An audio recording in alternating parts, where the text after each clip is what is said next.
এসে বললেন, এমন সময় এমন একটি সুন্দর চেহারার মানুষ সুলতান গাজনবী রহমাতুল্লাহি আলাইহির রূপের মধ্যে প্রবেশ করেছে।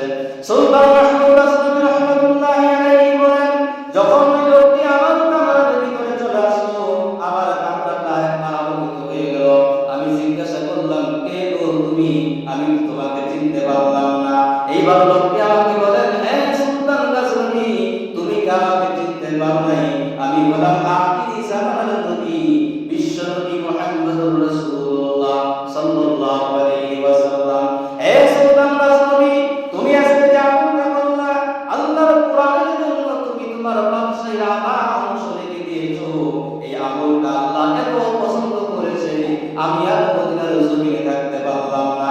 আল্লাহ রাব্বুল আলামিন আমাকে আপনার নিকটে পাঠিয়ে দিয়েছেন। হে সুলতান মাহমুদ গাজনবী, তুমি যে দান করলা, কোরআন শিক্ষার জন্য তুমি যে কাজটা করলা, এই কাজটা আল্লাহ পছন্দ করেছে। তার কারণ জানি, এই কাজটা এই জন্য আল্লাহ